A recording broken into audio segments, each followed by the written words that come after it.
Assalamualaikum warahmatullahi wabarakatuh. Kami dari kelompok 6 ingin menjelaskan tentang materi standar akuntansi. Sebelumnya, yang pertama adalah pengertian standar akuntansi. Standar akuntansi adalah metode yang seragam untuk menyajikan informasi sehingga laporan keuangan dari berbagai perusahaan yang berbeda dapat dibandingkan dengan lebih mudah. Kumpulan konsep, standar, produser, metode, konversi, kebiasaan dan praktik yang dipilih dan dianggap berterima umum.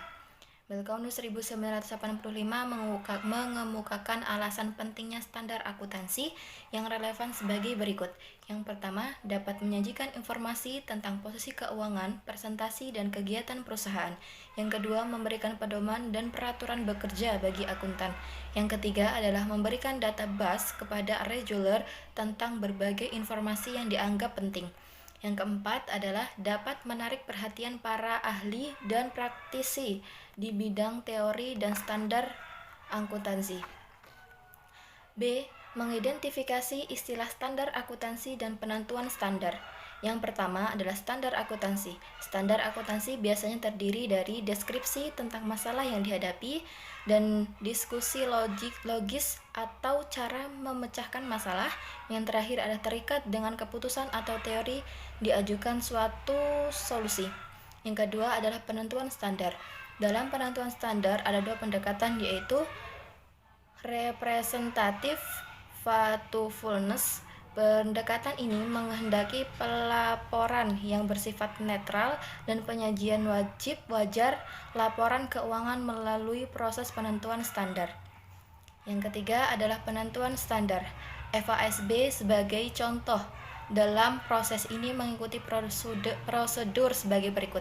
Yang pertama adalah identifikasi masalah, yang kedua menunjukkan grup, yang ketiga dilakukan untuk membahas keunggulan dan kelemahan, yang keempat adalah FASB mengeluarkan exposure mengenai standar akuntansi yang diajukan exposure draft. Yang kelima adalah the association memorandum. Yang keenam adalah exposure draft disebarluaskan ke masyarakat untuk dievaluasi paling lambat 30 hari.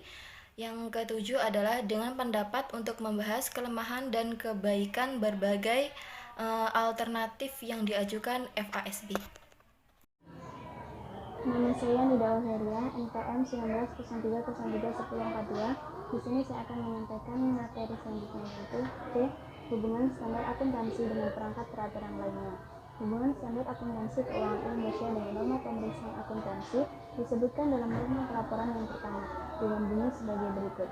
Laporan akuntan harus menyatakan apakah laporan keuangan telah disusun sesuai dengan standar prinsip akuntansi keuangan Indonesia.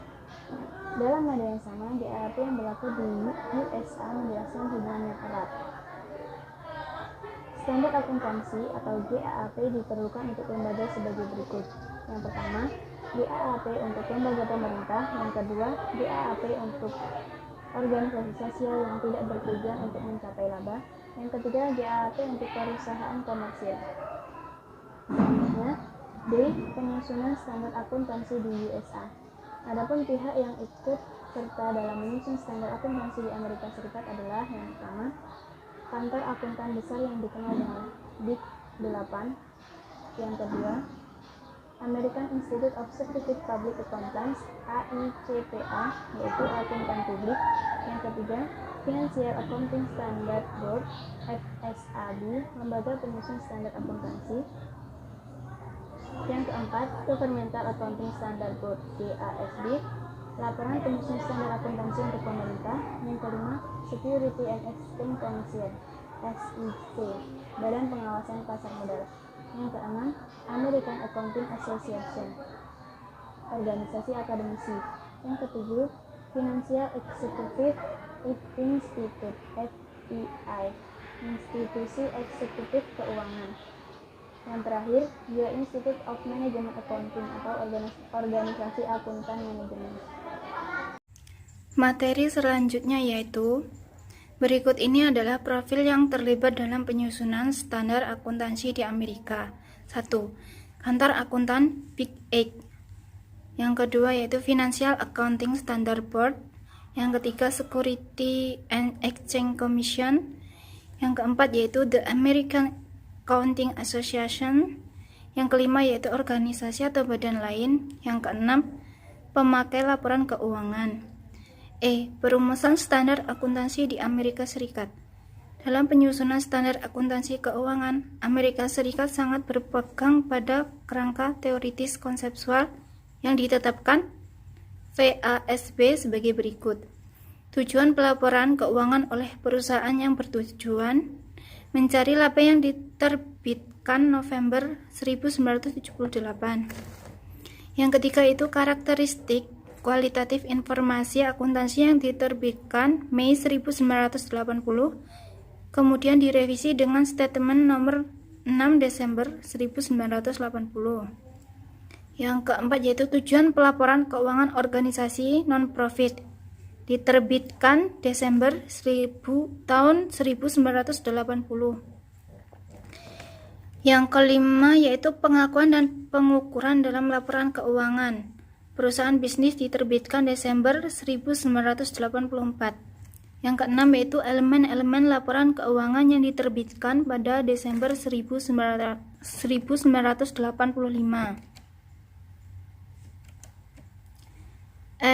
Pengukuran akuntansi di Amerika Serikat. Konsep pengukuran akuntansi yang dianut oleh kebanyakan perusahaan di Amerika Serikat adalah menggunakan pengukuran biaya historis. Seiring dengan perluasan konsep akrual, batas-batas pengukuran biaya transaksi, pengukuran berbasis akrual, dan aturan pengakuan transaksi sangat tergantung pada konsep pencocokan atau matching konsep. Terdapat juga aturan konsistensi yang mengharuskan keseragaman perlakuan akuntansi atas item-item yang sama dalam tiap periode akuntansi dan dari satu periode ke periode berikutnya. Jika terjadi perubahan dalam praktik atau prosedur, diwajibkan untuk menyajikan pengungkapan atas perubahan dan efeknya atas laporan keuangan. Salah satu yang unik bagi AS adalah jika metode LIFO digunakan bagi tujuan pajak federal, juga harus digunakan tujuan laporan keuangan. Jika cadangan LIFO material, harus diberikan catatan atas laporan keuangan. Upward valuation dari aset-aset jangka panjang tidak boleh diestimasi untuk kegunaan ekonomis dengan menentukan lamanya periode depresiasi dan amortisasi. Baiklah, yang selanjutnya yaitu G. Perkembangan pihak yang menyusun standar akuntansi. Dalam proses perumusan standar akuntansi, Belkasi pada 1985 memberikan 3 fase berikut. Yang pertama yaitu fase peranan manajemen pada tahun 1900 sampai 1933. Yang kedua yaitu fase peranan profesi pada tahun 1933 sampai 1973. Yang ketiga yaitu fase politisasi pada tahun 1973 sampai sekarang. H yaitu penyusunan standar akuntansi di Indonesia. Ikatan Akuntansi Indonesia adalah organisasi profesi akuntan yang juga merupakan badan yang menyusun perkembangan standar akuntansi keuangan sejak berdirinya IAI pada tahun 1957 hingga kini terus dilakukan secara terus-menerus. Pada tahun 1973 terbentuk panitia penghimpun bahan-bahan dan struktur GAAP dan GAAS, dan pada tahun 1974 dibentuk Komite Prinsip Akuntansi Indonesia, yaitu Komite PAI, yang bertugas menyusun standar keuangan. Sejak IAI berdiri telah dihasilkan 3 standar akuntansi keuangan sebagai berikut. Yang pertama, pada tahun 1973 untuk pertama kali IAI menerbitkan suatu buku prinsip akuntansi Indonesia atau PAI yang sebagian besar merupakan terjemahan buku Paul Grady. Penerbitan ini dipicu oleh diaktifkannya pasar modal di Indonesia pada tahun 1973. Yang kedua yaitu pada tahun 1984 buku prinsip akuntansi Indonesia 1984 yang menggantikan PAI pada tahun 1973. Diterbitkan Komite PAI melakukan revisi secara mendasar terhadap PAI 1973.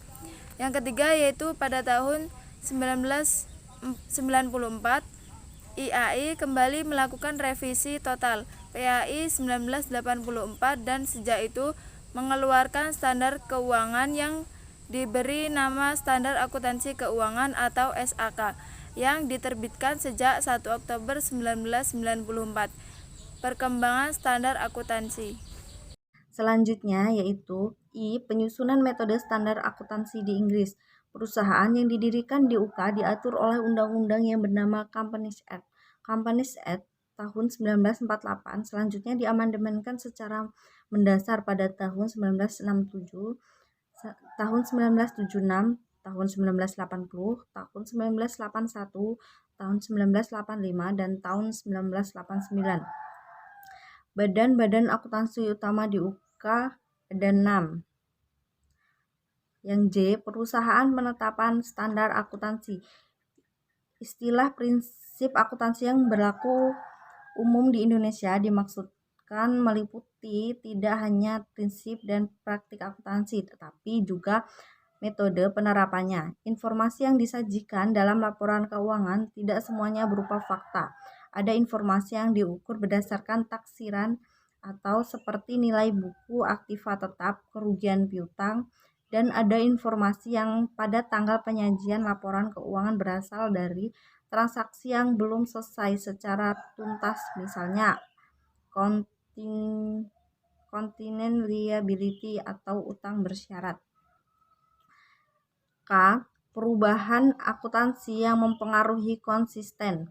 Yang pertama, perubahan dalam prinsip akuntansi. Suatu perubahan dalam prinsip akuntansi terjadi karena adanya pemakaian suatu prinsip akuntansi yang berlaku umum di Indonesia dalam suatu periode berbeda dengan yang digunakan dalam periode sebelumnya. Yang kedua, perubahan dalam entitas. Karena perubahan dalam entitas yang membuat laporan merupakan bentuk khusus perubahan dalam prinsip akuntansi. Standar konsisten juga berlaku. 3. Laporan setelah terjadi penggabungan kepentingan atau pooling of interest. 4. Koreksi kesalahan penerapan dalam prinsip. 5. Perubahan dalam prinsip yang tidak dapat dipisahkan dari perubahan dalam estimasi akuntansi. L. Perubahan akuntansi yang tidak mempengaruhi konsistensi. Yang pertama, perubahan dalam estimasi akuntansi. 2. Korelasi kesalahan yang tidak melibatkan prinsip akuntansi. Ketiga, perubahan dalam klasifikasi dan reklasifikasi. 4. Transaksi atau peristiwa yang sangat berbeda. 5. Perubahan akuntansi yang diperkirakan berdampak material di masa yang akan datang. 6. Periode standar akuntansi. Baik, itu dia penjelasan dari kami. Kurang lebihnya kami mohon maaf. Wassalamualaikum warahmatullahi wabarakatuh.